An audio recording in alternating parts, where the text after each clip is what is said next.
हरे कृष्णा। आज चर्चा करने का प्रयास करेंगे 18वें अध्याय का 23, 24, 25 श्लोक। ठीक है।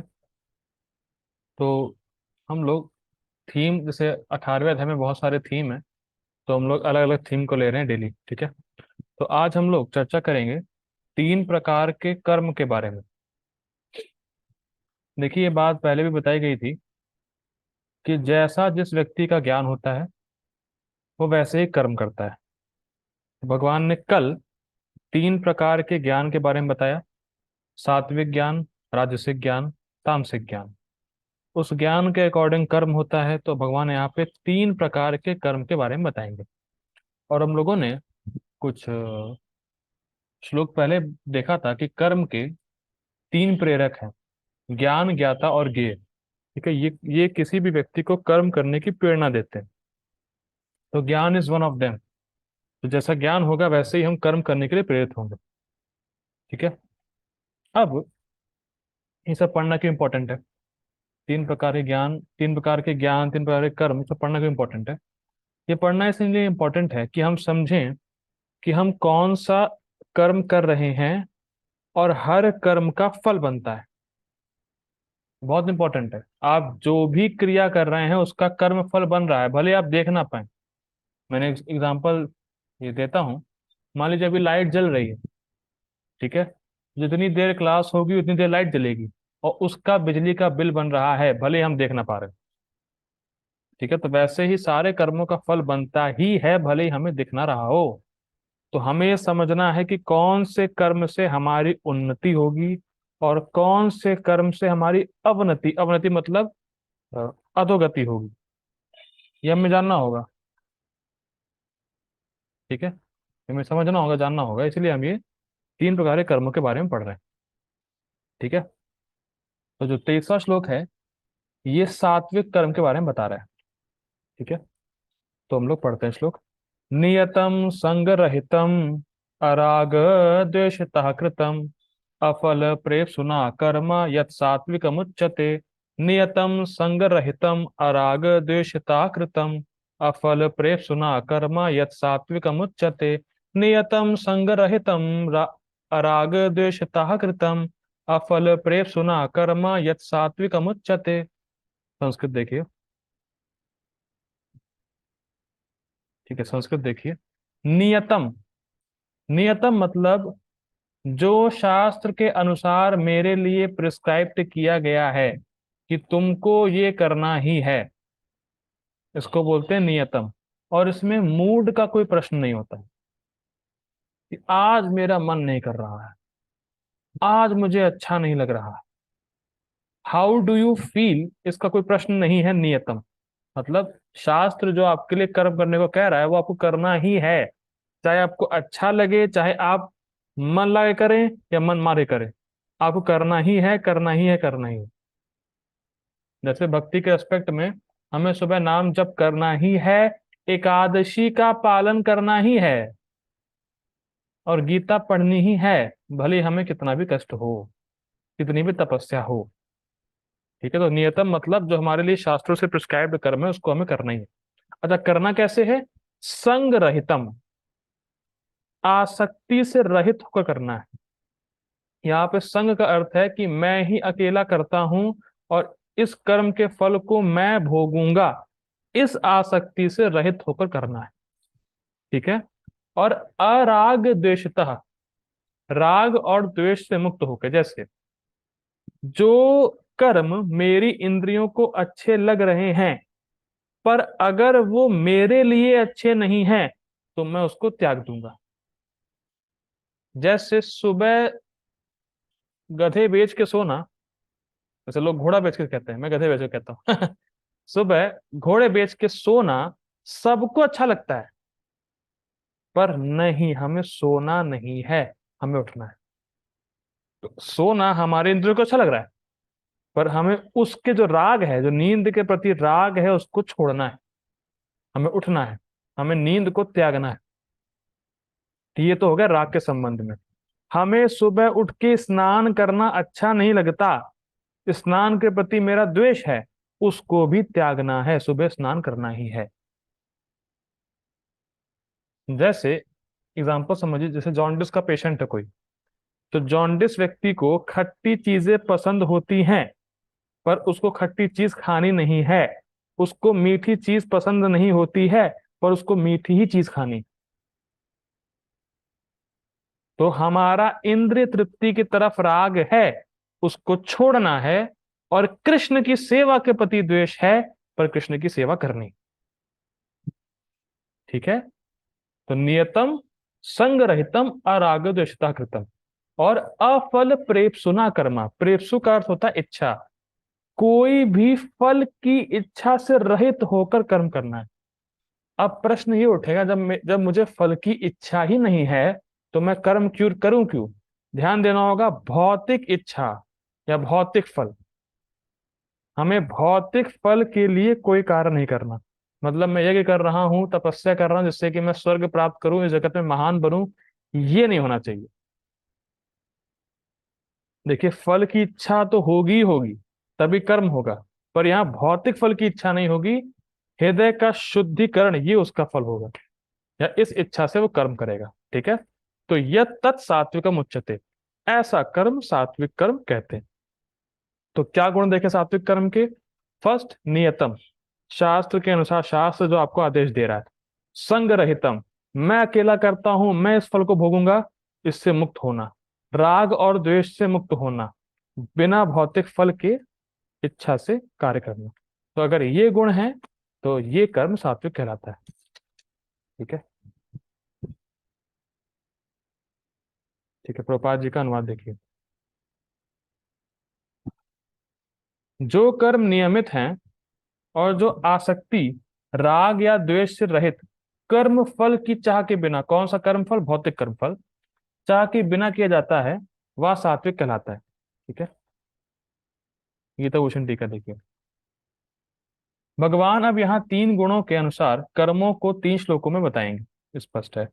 जो कर्म अपने वर्ण और आश्रम के अनुसार किए जाते हैं, अर्थात नियतम, और कर्ता की भावना से रहित होकर किए जाते हैं, अर्थात संग रहितम, साथ ही यश के आकर्षण और अपयश के प्रति द्वेष की भावना से रहित होते होते हुए किए जाते हैं, साथ ही फल की आकांक्षा से रहित होकर किए जाते हैं, वह केवल भगवान की पूजा के हेतु किए जाते हैं, ऐसे कार्य सतोगुण में कहलाते हैं।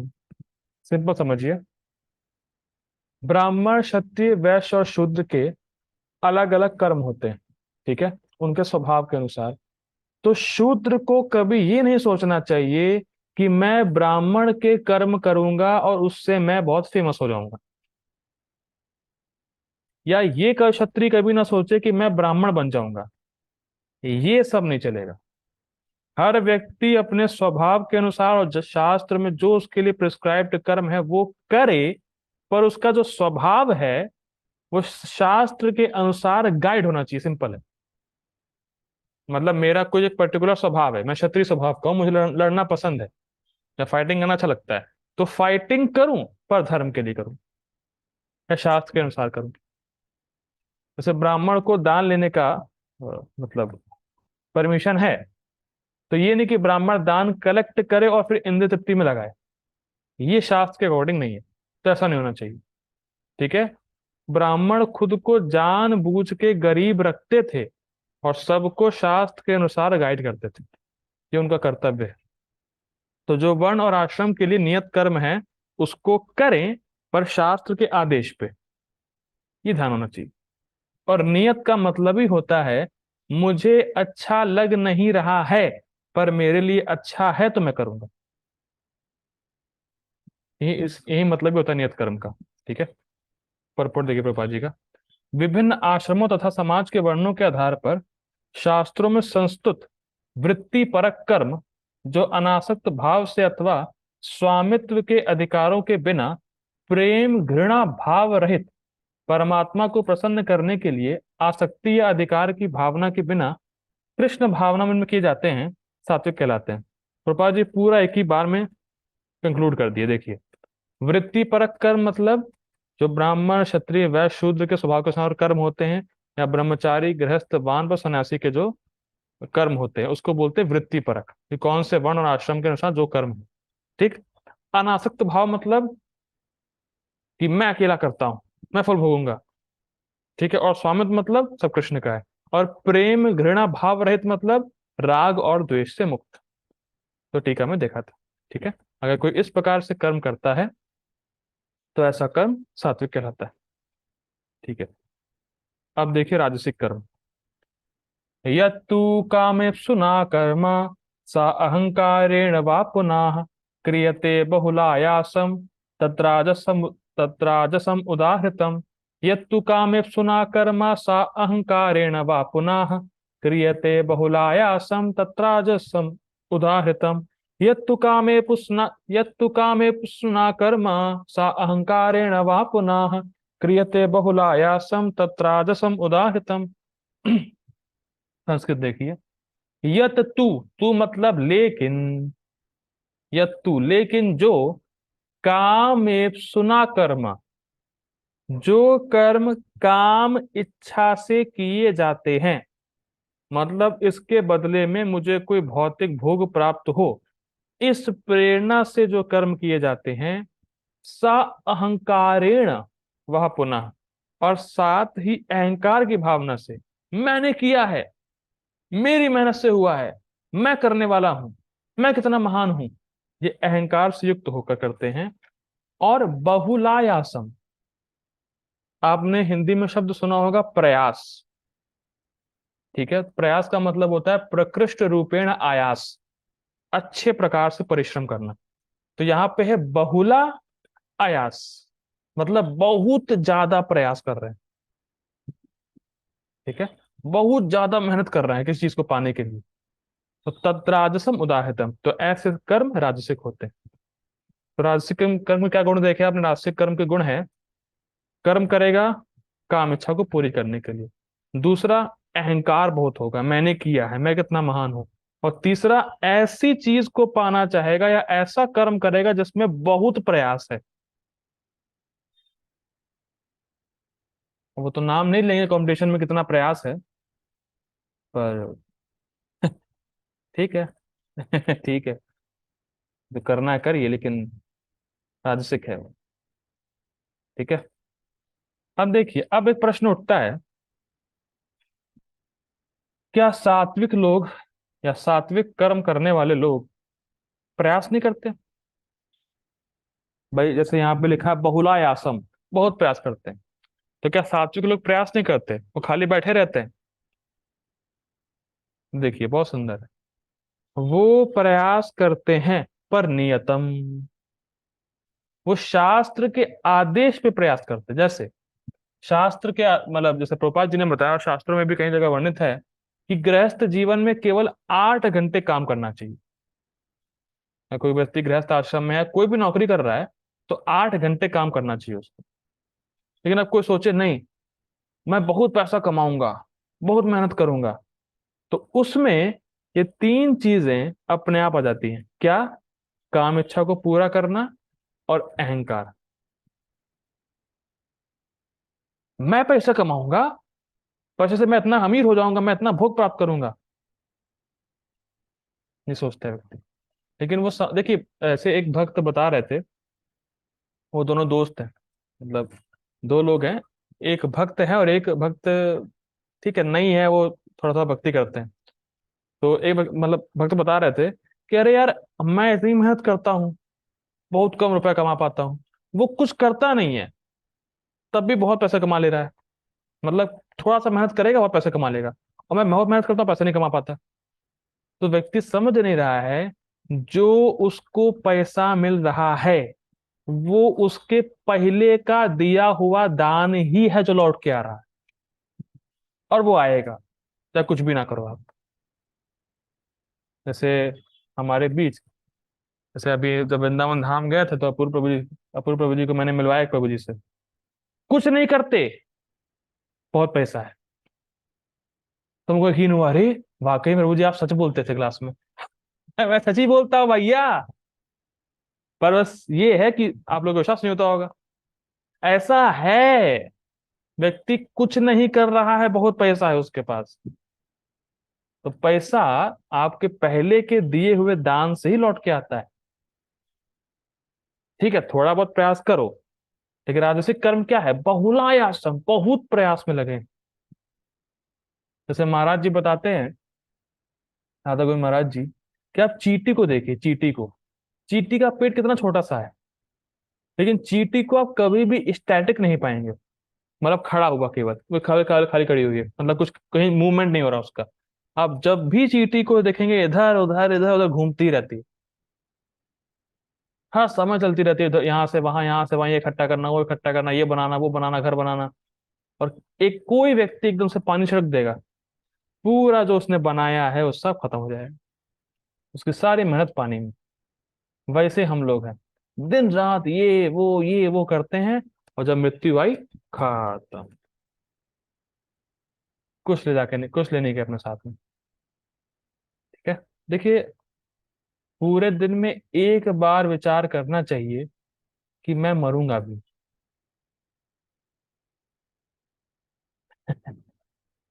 ठीक है, क्योंकि ये फैक्ट है।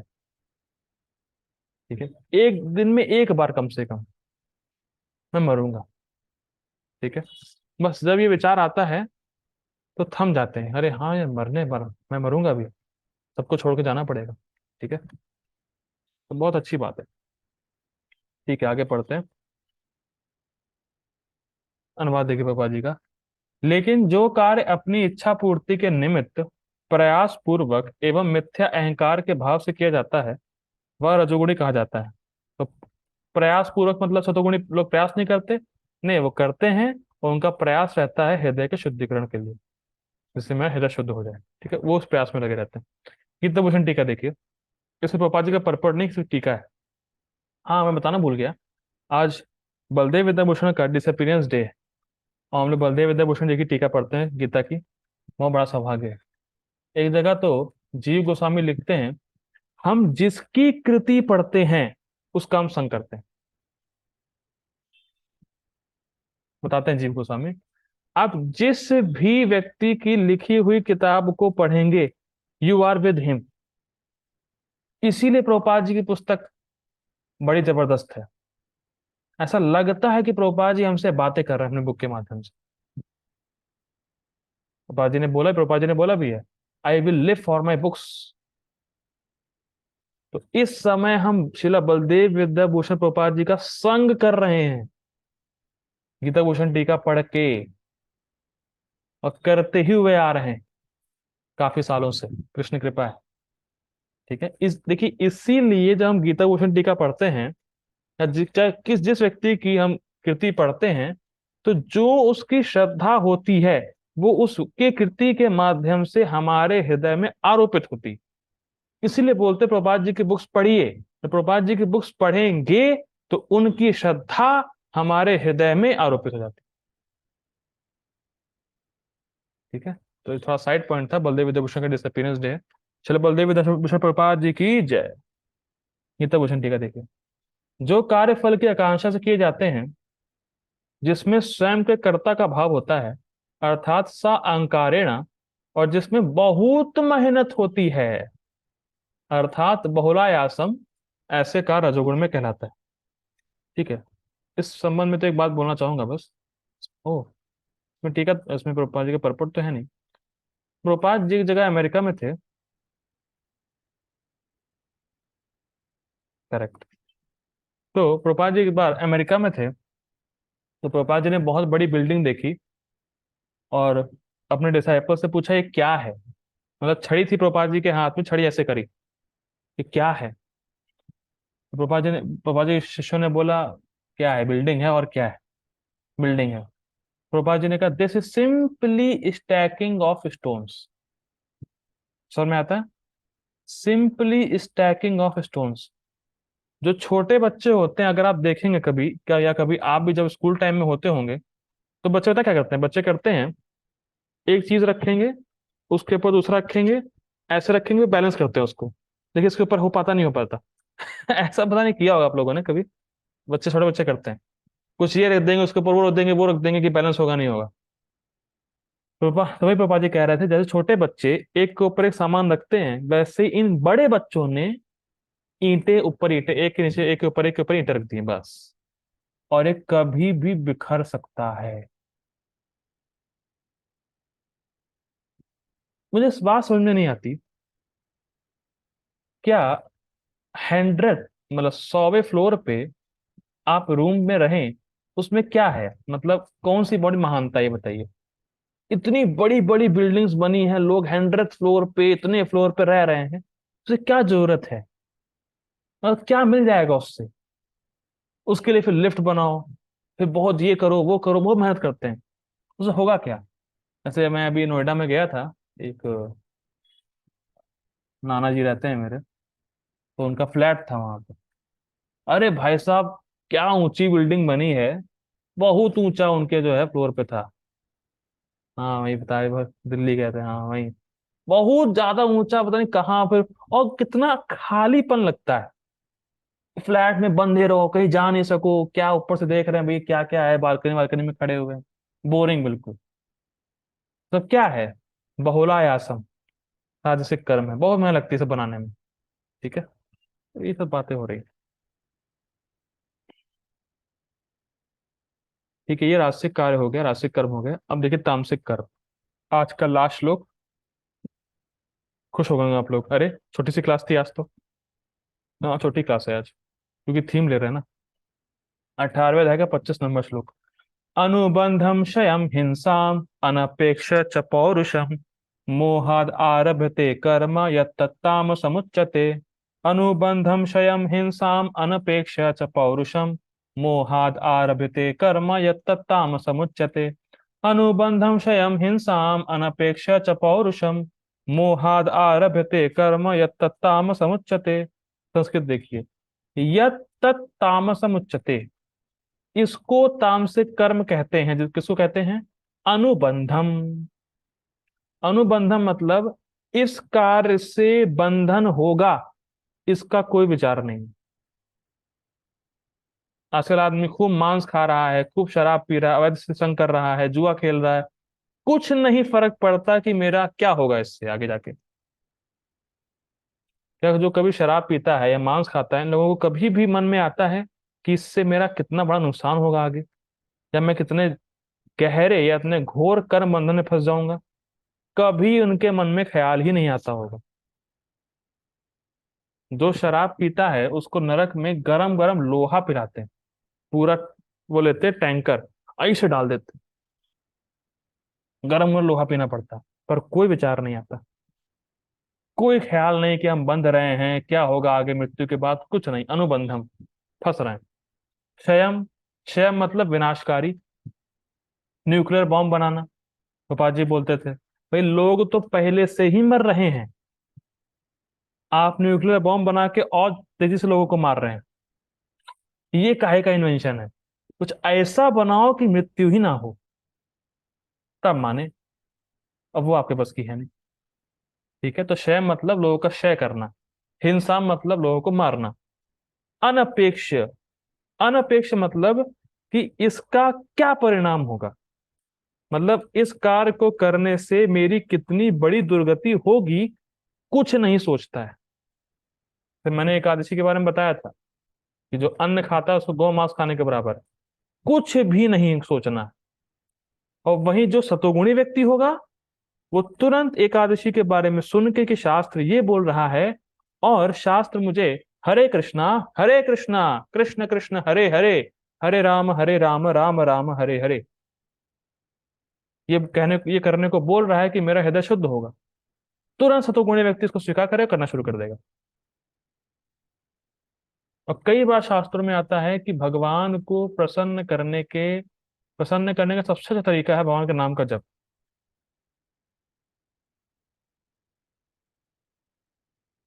कुछ क्या श्लोक है, तार मध्य सर्वश्रेष्ठ नाम संकीर्तन। हम्म, ऐसे कोई श्लोक है, तार मध्य सर्वश्रेष्ठ नाम संकीर्तन। हम्म, कोई वेदाभ्यास में देखिए कुछ होगा ये, तार मध्य सर्वश्रेष्ठ नाम संकीर्तन। चैट पे लिखिएगा, ठीक है।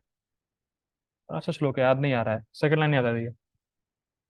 ठीक है, तो मतलब भगवान को प्रसन्न करने का सबसे सिंपल तो सर्वश्रेष्ठ उपाय भगवान के नाम का जप।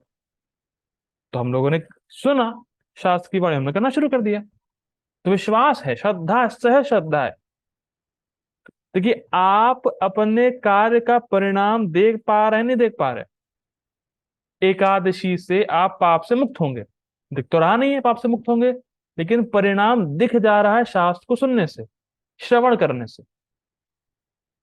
आपको तो दिख नहीं रहा कि भगवान नाम से प्रसन्न होंगे नहीं होंगे, आपके सामने तो दिख नहीं रहा, हो नहीं रहा कुछ, लेकिन शास्त्र पे श्रद्धा है तो समझ आ रहा है कि मैं जो ये कर रहा हूं इसका प्रभाव ये पड़ रहा है श्रवण करके। लेकिन जो तमोगुणी होगा उसको समझ नहीं पाता। ठीक है।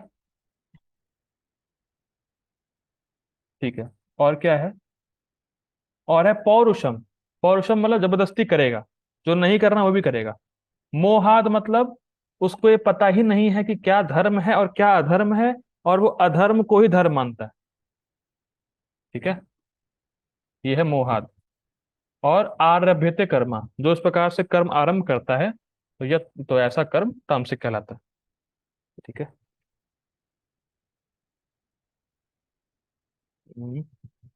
उपाधि का अनुवाद देखिए। जो कर्म मोहवश शास्त्रीय आदेशों की अवहेलना करके तथा भावी बंधन की परवाह किए बिना या हिंसा अथवा अन्यों को दुख पहुंचाने के लिए किया जाता है, वह तामसिक कहलाता है। ये तब का देखिए। वह कार्य जो बाद में अनुबंधन का कारण बनता है, यमराज के द्वारा अर्थात नरक लोक की प्राप्ति कराता है। बहुत सुंदर। यहाँ पे अनुबंधन का अर्थ बलदेव विद्याभूषण ले रहे हैं कि यमराज के दूत यम पाश बांध के आपको नरक में ले जाएंगे और आपकी खूब पिटाई करेंगे।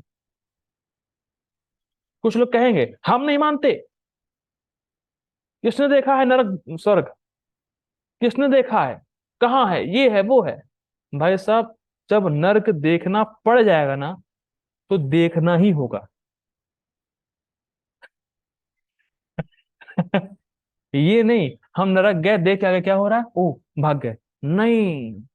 जब यमपाश बंधेगा तो पीट पीट के ले जाएंगे यमरा वो नरक। ऐसा वर्णन है 5वें स्कंद में कि जब नरक ले जाते हैं किसी उसको जीवात्मा को, तो ऊपर सूरज का ताप होता है, ठीक है, नीचे रहती है बालू, और बालू के नीचे भी हीटर लगाया रहता है।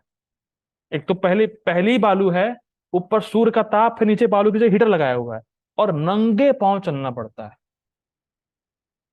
और नंगे पांव चलना है और कोड़े मारते रहेंगे बीच बीच में, चल चल चल। और मान लीजिए जीवात्मा कहे बहुत प्यास लग रही, पानी पीना है, और कोड़े मारेंगे, और कोड़े मारेंगे। ये हाल है।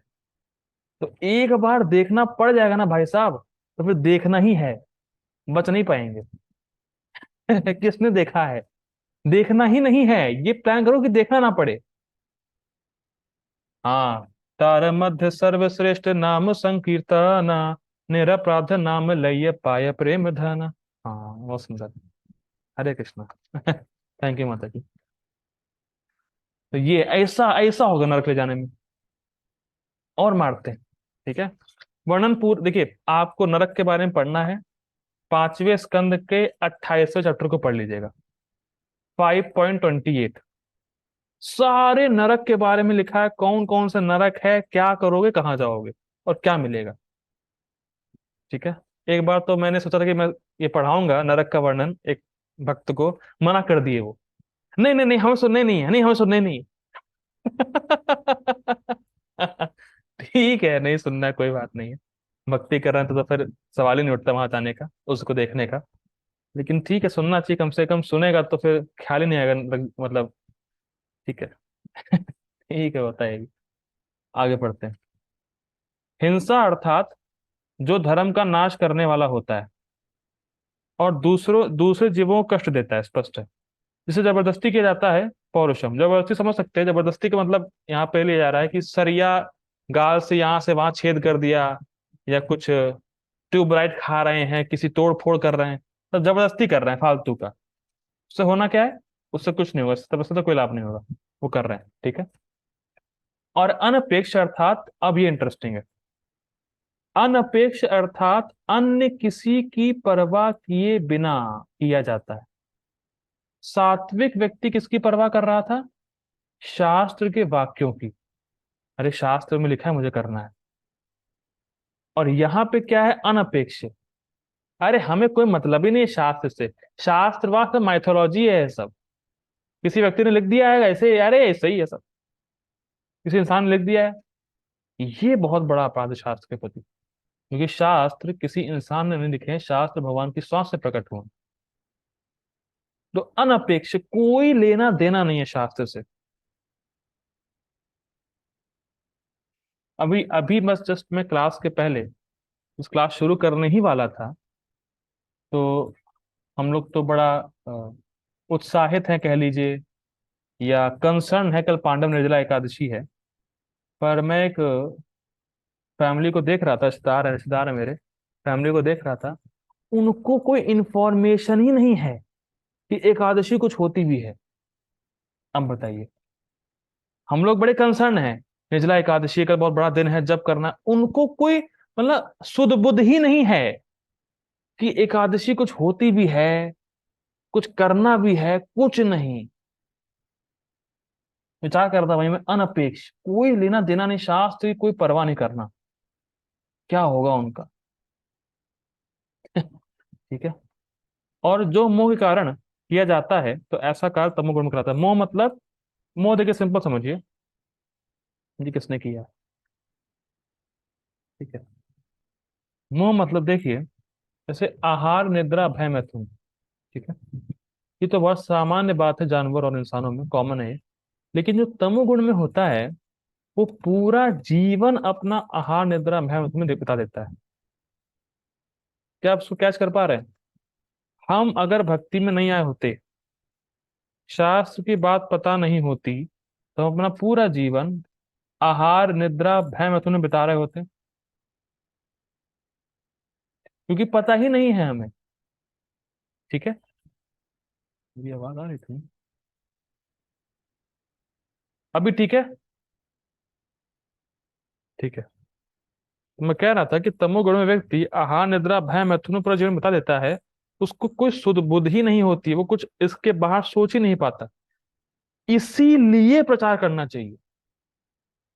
मैं, अगर कोई हमें नहीं बताया होता, तो हम कभी आहार निद्रा भय मैथुन से आगे निकल ही नहीं पाते। हम भी ये सोचते, क्या फर्क पड़ रहा है, एकादशी विकादशी क्या, कुछ पता नहीं है, कुछ नहीं होता। हम भी यही कहते।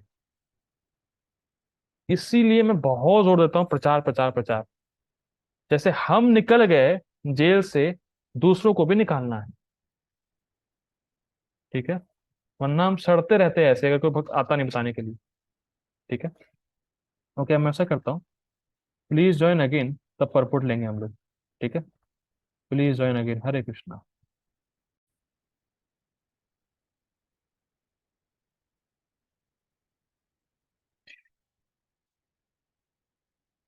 हरे Krishna. Purport by divine grace AC, भक्ति वेदांत स्वामी श्री प्रभुपाद की जय।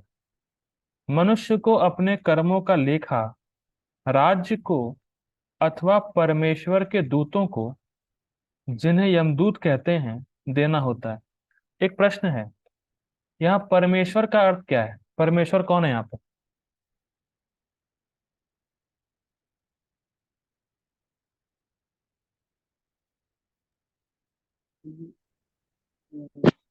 विष्णु भगवान। गलत। गलत। इसी ने मैंने पूछा, परमेश्वर मतलब यहाँ पे यमराज जी है। तभी तो लिखा है ना, यमदूत है उनके। ठीक है। परमेश्वर का अर्थ है यहाँ पे यमराज। देखिए, अगर परमेश्वर कृष्ण होते, विष्णु होते, तो यमदूत होता, वो वहां पे वो होता, विष्णुदूत होता। ठीक है। यमदूत है यहाँ पर। परमेश्वर का अर्थ है यमराज जी। ठीक है। अब देखिए, ऐसे पूछ लिया था।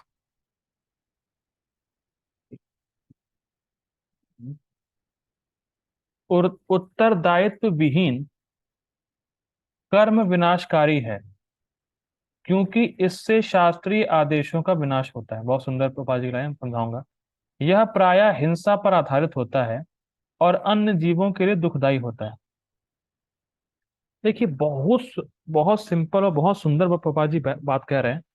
उत्तरदायित्व विहीन मनुष्य जीवन में क्या उत्तरदायित्व है प्रभु जी?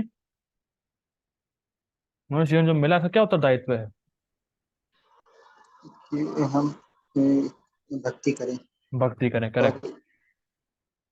और और शास्त्र के आदेशों का पालन करें, क्योंकि शास्त्र के नियम हम ही पालन कर सकते हैं। It is the only special qualification humans got. अब क्या हो रहा है देखिए, बहुत सुंदर प्रभा जी बात कह रहे हैं। क्या आपने लोगों को ये प्रश्न करते हुए सुना है कि भाई धर्म तो ऐसा होना चाहिए तो सबको साथ लेके चले, पर धर्म तो लड़ाई करा रहा है? ऐसा सुना है कि नहीं सुना है? धर्म तो लड़ाई कराता है बस, इसीलिए धर्म, हमें धर्म से मतलब ही नहीं है कोई। धर्म तो लड़ाई कराने वाला है। देखिए, बहुत सुंदर है। धर्म लड़ाई नहीं करा रहा, धर्म की तामसिक अंडरस्टैंडिंग लड़ाई करा रही। मैं फिर रिपीट कर रहा हूं, धर्म लड़ाई नहीं कराता।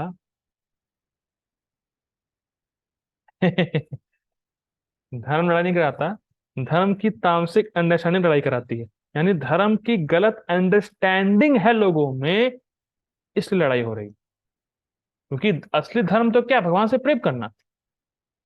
और जब सब भगवान से प्रेम करेंगे तो वो जुड़ेंगे, लड़ाई का प्रश्न ही नहीं है।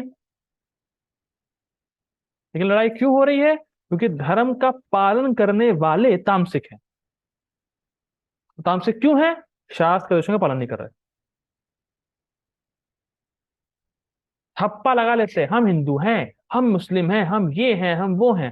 शास्त्र कुछ पता नहीं। और जिसको शास्त्र पता नहीं वो तामसिक तो है ही है, तमोगुण में तो है ही है। लड़ाई होगी होगी। ठीक है, इंपॉर्टेंट है ये। तो धर्म तो लड़ाई नहीं कराता, तो धर्म का पालन करने वाले हैं वो तामसिक, वो तमोगुण में। इस लड़ाई हो रही, अंधकार में। हरे कृष्ण, मेरी आवाज आ रही नहीं आ रही अब? मैं फिर रिपीट कर रहा हूँ, धर्म का पालन करने वाले तामसिक हैं, क्योंकि वो थप्पा लगा लेंगे, मैं हिंदू हूँ, मैं मुस्लिम हूँ, मैं ये हूँ, मैं वो हूँ। ठीक है, उनको शास्त्र का कुछ ज्ञान नहीं होता। ठीक है, तो जिसको शास्त्र का ज्ञान नहीं होता वो गुण में तो ऑलरेडी है। ये बात है। उत्तरदायित्व से हीन ऐसा कर्म अपने निजी अनुभव के आधार पर किया जाता है, यह मोह कहलाता है। मतलब, जैसे एग्जाम्पल मैंने एक बार दिया था कि एक व्यक्ति वेदांत पढ़ रहा था, एक हाथ में वेदांत है, एक हाथ में सिगरेट है, और सिगरेट पी रहा है, कह रहा है मैं इसको तमोगुण में नहीं मानता। अच्छा, तुम्हारे मानने से क्या लेना देना? इसलिए प्रभुपाद जी के यहाँ पे कह रहे हैं कि उत्तरदायित्व से हीन ऐसा कर्म अपने निजी अनुभव के आधार पर किया जाता है। मुझे जो लगता है मैं वो करूंगा, मेरा ऐसा मानना है। तो तुम्हारे मानने की वैल्यू क्या है? तुम्हें कितना ज्ञान है तो तुम मानोगे? और भगवान के पास सब ज्ञान है, तो जो भगवान मानते हैं वही मानना है, वही सत्य है, उसको मानो। ठीक है। ऐसा समस्त मोहग्रस्त कर्म तमोगुण के फल स्वरूप होता है। मतलब जिसमें व्यक्ति को पता नहीं है कि मेरे जीवन का लक्ष्य क्या है, मेरे जीवन का उद्देश्य क्या है, मुझे क्या करना चाहिए, तो ऐसा कर्म तामसिक होता है। ठीक है, हम लोग यही रुकते हैं। मेरी आवाज आ रही नहीं आ रही? Is my voice is audible to all of you और नॉट? हरे कृष्णा, पर रिकॉर्डिंग